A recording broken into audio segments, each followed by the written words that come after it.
विद्यार्थी मित्रों, कक्षा 8 विषय हिंदी, इकाई नंबर 7, हार की जीत कहानी। इस कहानी के बारे में आगे हम चर्चा कर चुके हैं।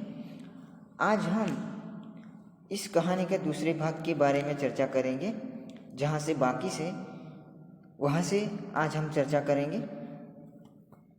संध्या का समय था। बाबा भारती सुल्तान की पीठ पर सवार होकर घूमने जा रहे थे। इस समय उनकी आंखों में चमक थी, मुख पर प्रसन्न था। कभी घोड़े के शरीर को देखते, कभी उसके रंग को, और वह मन में फूले न समाते। पीठ तो घोड़े पर बैठने की जो पीठ होती है उसे जहाँ पर हम बैठते हैं, सवार होते हैं, उसे पीठ कहते हैं। और सवार होना यानी कि घोड़े पर बैठना। तो बाबा भारती संध्या के समय, संध्या यानी कि शाम के समय घोड़े पर सवार होकर घूमने जा रहे थे। इस समय उनकी आंखों में चमक थी, यानी कि वो खुशी थे। इसीलिए जब किसी व्यक्ति जो खुश होता है खुशी में होता है, तब उनकी आंखों में एक निराली चमक होती है और मुख पर प्रसन्नता थी, यानी कि मुख भी प्रसन्न थे। कभी घोड़े के शरीर को देखते और उसके रंग को, और मन में फूले न समाते, यानी कि बहुत प्रसन्न होना। तो बाबा भारती बहुत प्रसन्न थे। सहसा एक ओर से आवाज आई, ओ बाबा, इस कंगले की सुनते जाना। सहसा इस शब्द का मतलब होता है अचानक, और दूसरा शब्द है कंगले, यानी कि गरीब, निर्धन, जिसे कंगले कहा जाता है। तो एक अचानक एक ओर से, और यानी कि तरफ से आवाज आई, ओ बाबा, इस कंगले की सुनते जाना, यानी कि इस गरीब निर्धन व्यक्ति की बात सुनते जाना। आवाज में करुणा थी। बाबा ने घोड़े को रोक लिया। देखा, एक अपाहिज वृक्ष की छाया में पड़ा कराह रहा है। बोले, क्यों, तुम्हें क्या कष्ट है? यानी कि आवाज में करुणा थी, यानी कि दुख भरे दर्द की आवाज थी। करुणा यानी कि दया। और दूसरा शब्द है अपाहिज। इसका मतलब होता है अपंग व्यक्ति, जिसे, और विकलांग, जिसे अपाहिज कहा जाता है। तो कराह यानी कि मुंह से दर्द भरी आवाज निकालना, उसे कराहना कहा जाता है। तो इस वृक्ष की छाया के नीचे जो एक व्यक्ति पड़ा था, वो कराह रहा था। दुख भरी आवाज आ रही थी उनकी आवाज में। और बाबा बोले, तुम्हें क्या कष्ट है? यानी कि तुम्हें क्या तकलीफ? कष्ट यानी कि तकलीफ। अपाहिज ने हाथ जोड़कर कहा, बाबा, मैं दुखियारा हूँ, मुझ पर दया करो। राम वाला यहाँ से 3 मील है, मुझे वहीं जाना है। घोड़े पर चढ़ा लो, परमात्मा भला करेगा। अपाहिज यानी कि इस विकलांग व्यक्ति ने हाथ जोड़कर बाबा से कहा, मैं दुखियारा हूँ, यानी कि मैं दुखी हूँ, मुझ पर दया करो। राम वाला एक गांव का नाम है। तो यहाँ पर एक शब्द आया है 3 मील, यानी कि 1 मील बराबर 1 किलोमीटर, और 1.5 किलोमीटर का अंतर को 1 मील कहा जाता है। तो ये मील सूचक अंतर सूचक शब्द है। तो यहाँ से 1.5 किलोमीटर दूर राम वाला गांव है। उन्होंने कहा, मुझे वहीं जाना है, घोड़े पर चढ़ा लो, परमात्मा भला करे। परमात्मा यानी कि ईश्वर तुम्हारा भला करेगा। वहाँ तुम्हारा कौन है? बाबा ने कहा, दुर्गादत्त वैद्य का नाम सुना होगा, उनका सौतेला भाई हूँ। यहाँ पर वैद्य यानी कि जो झाड़ मूड़ी की दवा, शरीर संबंधी जो हाथ फ्रैक्चर हो जाता है, मचकोड़ा जाता है, या कोई तकलीफ होती है नस नाड़ी की, तो ये जो वैद्य, झाड़ मूड़ी की दवा देने वाला जो व्यक्ति होता है, उसे वैद्य कहा जाता है। सौतेला, तो सौतेला शब्द का मतलब होता है दूसरी माँ का लड़का, जो अपना भाई लगता है, उसे सौतेला कहा जाता है। तो ये उनका सौतेला भाई है, ऐसा उस व्यक्ति ने कहा। बाबा भारती ने घोड़े से उतरकर अपाहिज को घोड़े पर बिठा लिया और स्वयं उनकी लगाम पकड़कर धीरे धीरे चलने लगे। यानी कि बाबा भारती घोड़े से उतरकर स्वयं यानी कि खुद घोड़े की लगाम पकड़कर उस व्यक्ति को अपाहिज को घोड़े पर बिठा दिया और धीरे धीरे चलने लगे। सहसा उन्हें एक झटका सा लगा और लगाम हाथ से छूट गई। उनके आश्चर्य का ठिकाना न रहा जब उन्होंने देखा कि अपाहिज घोड़े की पीठ पर तनक कर बैठा है और घोड़े को दौड़ाए लिए जा रहा है। उनके मुख से भय और विस्मय निराशा से मिली हुई चीख निकल गई। वह अपाहिज डाकू खड़कसिंह था। यानी कि सहसा अचानक एक झटका लगाम खींचने का जो झटका लगा और हाथ में से लगाम छूट गई। आश्चर्य यानी कि विस्मय के साथ उनको आश्चर्य का ठिकाना न रहा जब उन्होंने देखा कि अपाहिज घोड़े पर तनक कर यानी कि टट्टार घोड़े पर बैठा हुआ है और घोड़े को दौड़ाए लिए जा रहा है। उनके मुख से भय यानी कि डर विस्मय यानी कि आश्चर्य से और निराश भाव से चीख निकल गई। वह अपाहिज खड़कसिंह डाकू था। कौन था? खड़कसिंह डाकू था। बाबा भारती कुछ देर तक तो चुप रहे। इसके पश्चात कुछ निश्चय कर पूरे बल से चिल्लाकर बोले, जरा ठहर जाओ। यानी कि बाबा भारती थोड़ी क्षणों के लिए थोड़ी पल के लिए तो चुप रहे। इसके बाद निश्चय करके यानी कि दृढ़ता के साथ पूरे बल से जितना जोर अब चिल्लाने का जोर ताकत थी उस ताकत के साथ वह चिल्लाकर बोले, जरा ठहर जाओ। खड़कसिंह ने आवाज़ सुनकर घोड़ा रोक लिया। यानी कि खड़कसिंह डाकू ने आवाज़ सुनकर घोड़ा रोक लिया। उसकी गर्दन पर प्यार से हाथ फेरते हुए कहा, बाबा जी यह घोड़ा मैं अब न दूंगा। यानी कि खड़कसिंह उस आवाज़ को सुनकर घोड़े को रोक लिया और गर्दन यानी कि घोड़े की ये जो गला है उसे गर्दन कहा जाता है, तो उस गर्दन पर हाथ फेरते हुए बोले, बाबा जी यह घोड़ा तो अब मैं तुम्हें नहीं दूंगा। ऐसा खड़कसिंह ने बाबा भारती से उसके प्रत्युत्तर में जवाब दिया। मगर एक बात सुनते जाओ। मगर यानी कि परंतु खड़कसिंह ठहर गया। यहाँ पर ठहरना शब्द आया है, तो ठहरना यानी कि रुक गया, रुकना। बाबा भारती ने निकट जाकर उसकी ओर ऐसी आंखों से देखा जैसे बकरा कसाई की ओर देखता है। फिर कहा, यह घोड़ा तुम्हारा हो चुका।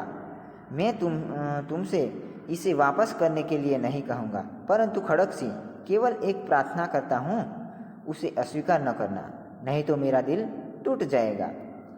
यानी कि खड़कसिंह डाकू रुक गया। निकट जाकर बाबा, निकट यानी कि नज़दीक जाकर बाबा ने उसकी ओर ऐसे भाव से देखा कि बकरा कसाई की और देखता है। कसाई यानी कि जो बकरे को काट कर जो मटन बेचता है उसे कसाई कहा जाता है। तो ये जिस प्रकार बकरा कसाई की ओर देखता है यानी कि बकरे को काटने वाले की ओर देखता है, उसी तरह बाबा ने देखा। फिर कहा, यह घोड़ा तुम्हारा हो चुका है। मैं तुमसे इसे वापस करने के लिए तो नहीं कह रहा, लेकिन परंतु केवल एक प्रार्थना करता हूँ, मात्र एक प्रार्थना करता हूँ यानी कि विनती करता हूँ, उसे अस्वीकार न करना। यानी कि उसको जरूर तुम्हें याद रखना, नहीं तो मेरा दिल टूट जाएगा, नहीं तो मुझे दर्द होगा। यानी ऐसा बाबा ने कहा। बाबा जी आज्ञा कीजिए, यानी कि बाबा जी फरमाइए, जो कहना हो कहिए। मैं आपका दास हूँ, केवल यह घोड़ा न दूंगा। दास यानी कि सेवक, मैं आपका सेवक हूँ, केवल यानी कि मात्र यह घोड़ा न दूंगा। अब घोड़े का नाम न लो, मैं तुमसे इसके विषय में कुछ न कहूँगा। मेरी प्रार्थना केवल यह है कि इस घटना को किसी के सामने प्रकट न करना। यानी कि बाबा जी ने कहा कि घोड़े के विषय में तुम कुछ न कहो, मैं कुछ नहीं कहूँगा, घोड़े का नाम नहीं लो। मेरी प्रार्थना तो केवल ये है कि ये जो घटना घटित हुई है, आपने जो अपाहिज बनकर मेरा घोड़ा मुझसे छीन लिया है धोखे से, तो इस धोखे वाली घटना को किसी के सामने प्रकट मत करना। ऐसी बाबा ने प्रार्थना की। कितनी निस्वार्थपूर्ण ये भावना है, कितनी उदारता है बाबा के दिल में कि इस घटना जो किसी के सामने प्रकट कर दे तो कोई भी व्यक्ति ऐसा मन में ठान लेगा कि ये जो बुरे लोग होते हैं जो वो धोखे से यानी कि जो ऐसा नाटक करके किसी भी चीज़ किसी के साथ से छीन लेंगे, ऐसा व्यक्ति सोचकर किसी को भी दया नहीं करेगा या किसी को भी गरीब को मदद नहीं करेगा। ऐसा भाव बाबा जी के इस प्रार्थना में हैं। इसीलिए उन्होंने ऐसी प्रार्थना खड़क सिंह को की। खड़क सिंह का मुंह आश्चर्य से खुला रह गया, यानी कि आश्चर्य से कुतूहल से खड़क सिंह का मुंह खुला रह गया। उसका विचार था कि उसे घोड़े को लेकर यहाँ से भागना पड़ेगा, परंतु बाबा भारती ने स्वयं उससे कहा इस घटना को किसी के सामने प्रकट नहीं करना। यानी कि बाबा खड़क सिंह ये विचारता था कि घोड़ा छीन लेने के बाद उसे भागना पड़ेगा, लेकिन बाबा जी तो इस घटना को किसी के सामने किसी को नहीं कहना ऐसा कह रहा है। इससे क्या प्रयोजन सिद्ध हो सकता है, यानी कि खड़क सिंह विचारने लगा इससे क्या प्रयोजन यानी कि क्या उद्देश्य क्या हेतु सिद्ध हो सकता है। खड़क सिंह ने बहुत सोचा, बहुत सिर मारा, परंतु कुछ समझ न सका। यानी कि बहुत परिश्रम करना, सिर मारना, ये मुहावरा है। इसका मतलब ये होता है कि बहुत परिश्रम किया, इस विचार का बहुत विचारने का परिश्रम किया, फिर भी उसको समझ में नहीं आया।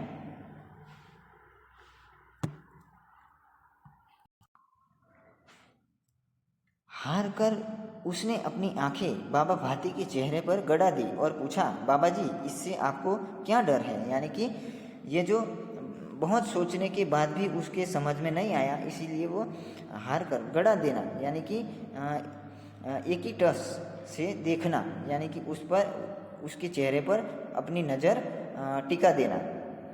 तो टिका कर उसने कहा कि बाबा इससे आपको क्या डर है। सुनकर बाबा भारती ने उत्तर दिया, लोगों को मगर इस घटना का पता लग गया तो वे किसी गरीब पर विश्वास नहीं करेंगे, किसी भी गरीब की बात को यानी कि आजीजी को ये विश्वास नहीं करेंगे, भरोसा नहीं रखेंगे। विश्वास यानी कि भरोसा।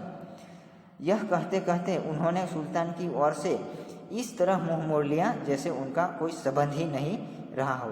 यानी कि ये बात कहते कहते बाबा ने घोड़े की सुल्तान नामक घोड़े की ओर से इस तरह मुंह मोड़ लिया जैसे उनका कोई संबंध ही नहीं, ये जो घोड़ा अपना कोई परिचय में ही नहीं आया, ऐसा भाव के साथ उन्होंने घोड़े से मुख मोड़ लिया।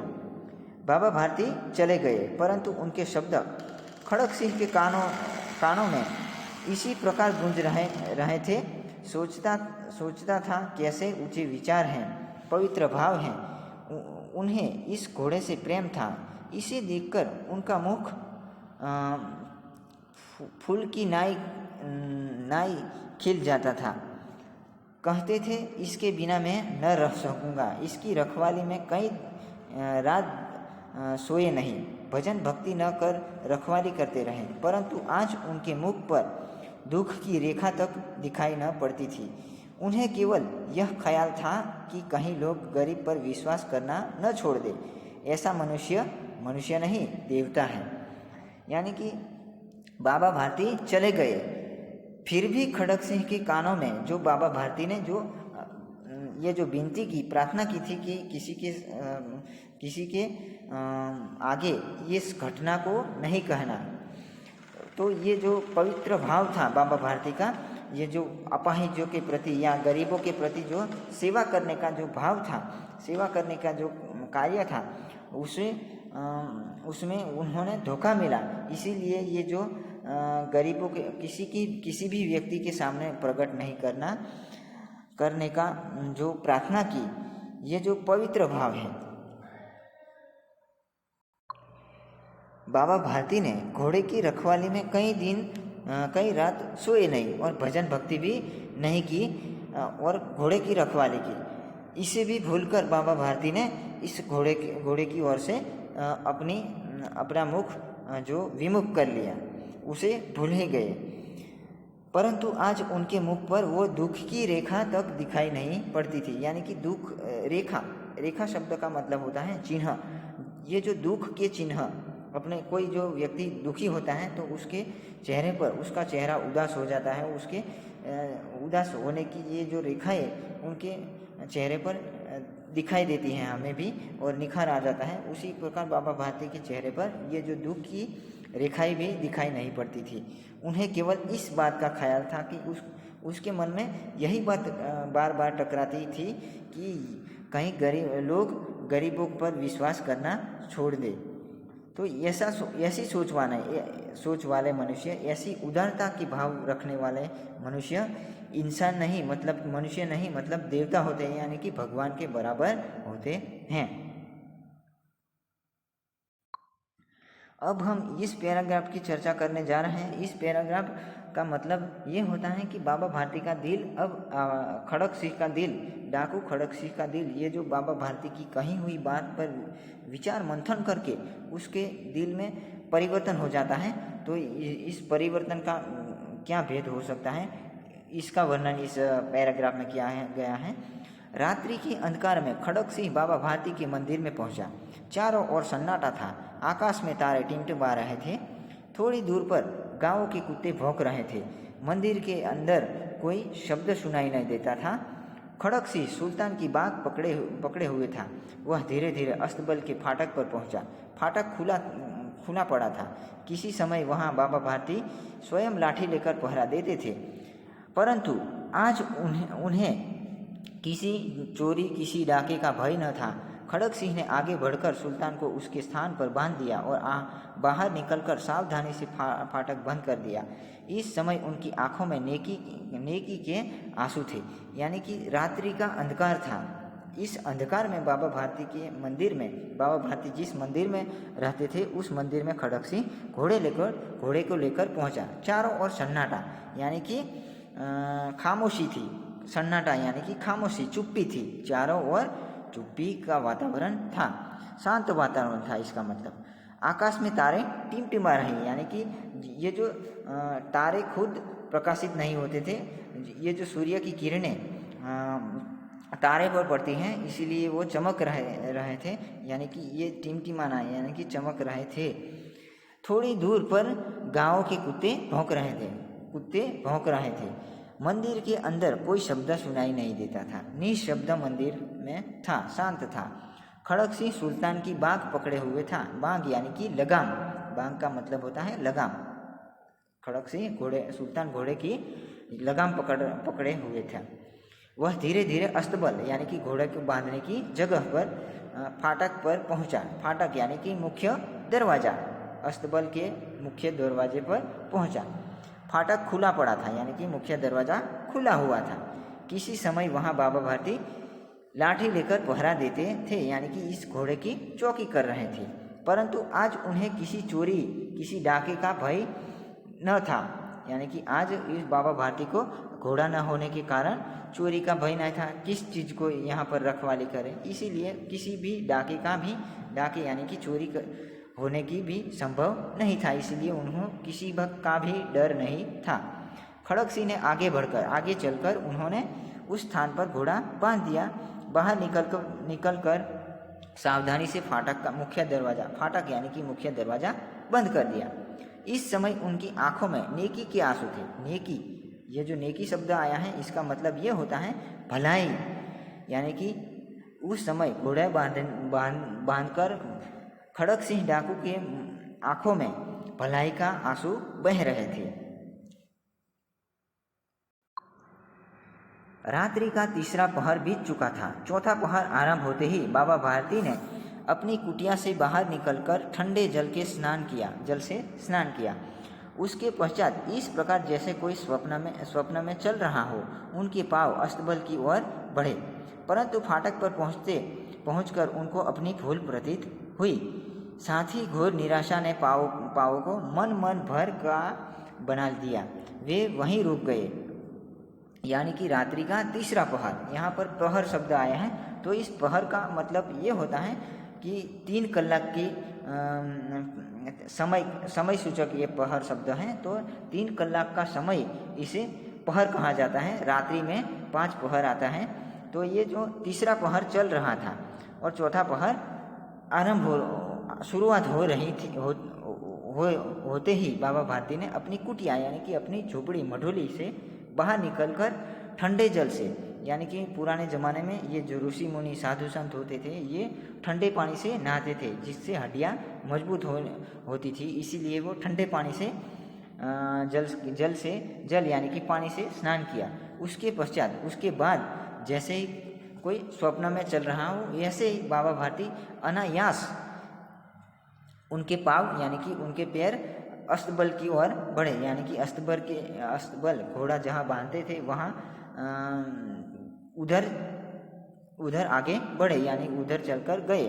परंतु उनको अपनी भूल प्रतीत हो गई, घोड़ा अब नहीं है तो उसकी ओर जाना भी क्या मतलब, ऐसा ये उन्होंने भूल गए थे। इसीलिए वो जहाँ पर घोड़े बांधते थे वह उसी की ओर जा रहे थे, लेकिन उसको अचानक याद आ गया कि अब घोड़ा नहीं है तो उसकी ओर जाना क्या, इसीलिए उनको भूल प्रतीत हुए। साथ ही घोर निराशा, यानी कि बहुत निराश हो गए और अपने पाँव भर के भी वो मन भर बना लिया, यानी कि मन को मना लिया। वे वहीं जिस जगह पर खड़े थे वहाँ चलते जा रहे थे वहाँ पर भी रुक गए। घोड़े ने अपने स्वामी के पाँवों की चाप को पहचान लिया और जोर से हिनहिनाया, यानी कि खड़क से घोड़ा बांधकर चला गया था। इसीलिए घोड़े ने ये जो जानवर हैं वो खुद अपने मालिक के आवाज़ को यानी कि मालिक की ये जो आते हैं तो उसकी सुगंध से भी पहचान लेते हैं, उसके पैर की आहट को भी पहचान लेते हैं। ये जो आहट यानी चाप यानी कि घोड़े की आहट आवाज़, ये जो चलने की आवाज़, अपने स्वामी के चलने की आवाज़, पैरों की आवाज़, उसको पहचान लिया और घोड़ा हिनहिनाता है। घोड़े की आवाज़ जो आती है ना उसे हिनहिनाना कहा जाता है।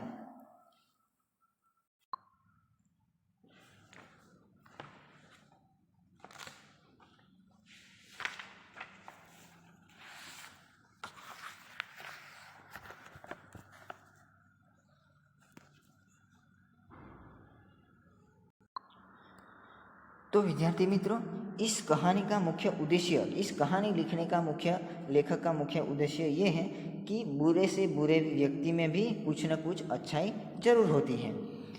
इस आदर्शवादी कहानी, ये जो आदर्शवादी कहानी है, यानी कि किसी आदर्श को ऐसा होना चाहिए, इसे आदर्श कहा जाता है। तो ये आदर्शवादी कहानी है कि इंसान को ऐसा होना चाहिए। ये आदर्श हमें सिखाने के लिए इस कहानी लिखी गई।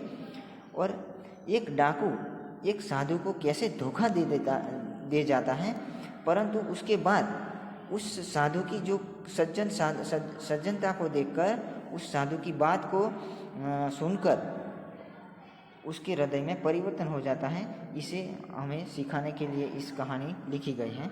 तो विद्यार्थी मित्रों, आज हम इस हार की जीत कहानी के बारे में समझा। नेक्स्ट इकाई के बारे में आगे चर्चा करेंगे। अस्तु।